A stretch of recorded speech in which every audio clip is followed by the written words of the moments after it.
Yes, mbaniriza akadde kano muli mutya mwasibye mutya mwenda munaba following Fad TV nembebaza nembagamba nti ekyamazima kyo mwakola kyamaanyi nnyo kubanga mwasubscribinga ate ne munyiga nakadde ewa Nabatanzi byose birungi oluvannyuma lw'omwami amanyikidwa nga mystery okuva na confirminga anti yafuna ddo omukyala era balina n'omwana omukyala ono MP w'abavubuka youth MP w'abavubuka jjukira ne Eddie Kenzo naye gwe yafuna Nyamutoolo. Abasinga beebuuza bagamba nti naye abavubuka abayimbi b'ennaku zino banoonya batagetinga wali ssente storage kubanga bonna basinga bakakana bagenzi nabaki naba MP ba minisita bakakana be bagenzi nabo abasinga bagamba nti ssaawa zino batagetinze ssente ambagambo ekyatedde misitali okubanga alekawo Nabatanzi emesinga nti Nabatanzi talinamu kasente kasinga kakono omukyala amanyikidwa nga birungi waye birungi mbwa akasente ka Nabatanzi katono ate mbwe ennaku zino abavubuka basinga kwagala kye bayita ssente manyi ssente ye controllinga buli kimu emyaka egira abakyala be bayagalanga essente naye nga kati n'abasajja munani nabo essente bazaagala n'abakazi baagala balina ssente gye bakitegeeza nti mune kati ebintu bikyukidde ddala era omukyala munnange obanga naye tokoze ssente abasajja batuuse okulekawo abasajja batuuse okulekawo nebitambatambula akadde kano ku side eyo Nabatanzi yavulina confirminga n'agamba nti misitali yamwagaliza bisinga era yagamba takinamu buzibu yagamba nti bangi abasinga bakoze ki abakifudde ekinene nnyo abagifudde emboozi ku social media okwo naye agamba ye takinamu buzibu yagamba takinamu buzibu ye mukyala Nabatanzi yagamba takinamu buzibu wadde n'akamu abasinga bavudde nga bagamba mbu Nabatanzi kyamulume nnyo era ennaku zino mutakyakola na ku BBS mbu yeewaddemu kaaliifu olw'ekikanga bwa kinene kyamuguddeko ne Bannayuganda basala ebigambo naye nga jjukira yavudde nakovaminga n'agamba nti misitali amagaliza bisinga ne mukyala we era n'abakola ki n'abaagaliza ebyenjawulo era n'ayagaliza mukyala wa misitali okuwangula akalulu asobola okuba nga awangula akalulu yamuwadde nga yamwagaliza bisima byokka n'amusabira awangula akalulu keruweero mukyala wa misitali MP gwe yafunye gwe yazizza mu kifo kya Nabatanzi abasinga ne batakomoka omugambo nga bagamba nti Nabatanzi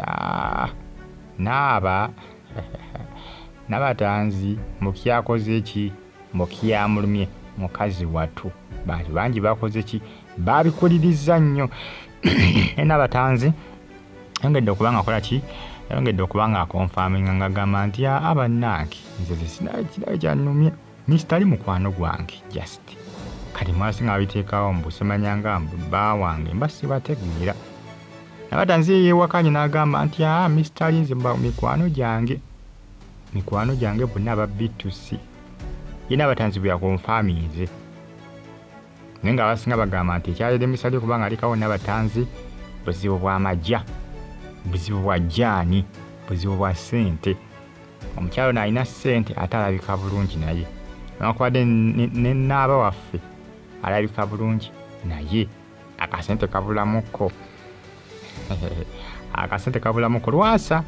yavudde nasaba Nabatanzi amuddire ng'agamba mbu Nabatanzi mbu agenda kufa omudibo kubanga ne misitali yamuleseewo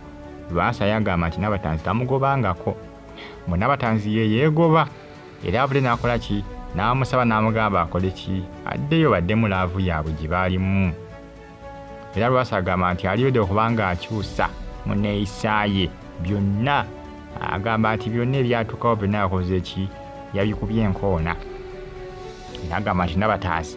aliyodde okubanga akola ki amwaniriza baddemu ekitaafulaavu kyabwe kye baalimu ye musajja mukamanyikidwa nga Emmanuel Lwasa yagamba nti Nabatanzi misitali yamuleseewo alina kumuddira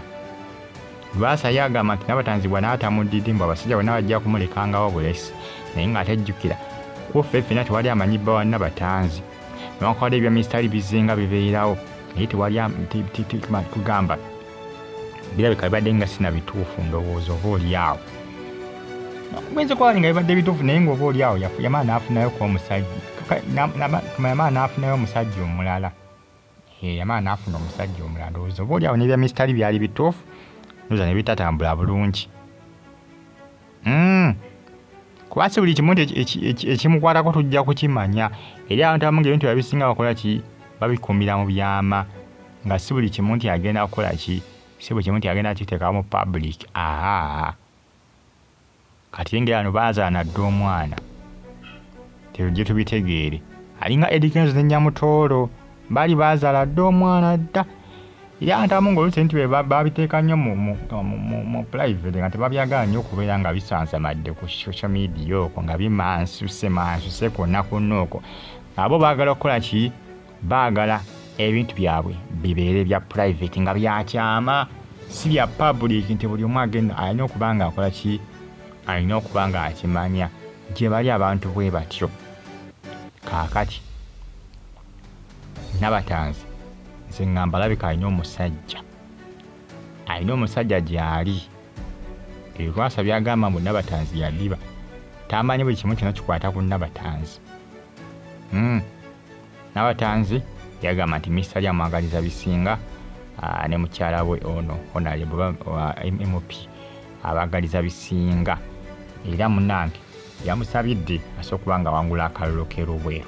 Abasinga si batandiseeyo biboozibozi nti ono mujja wa Nabatanzi bagamba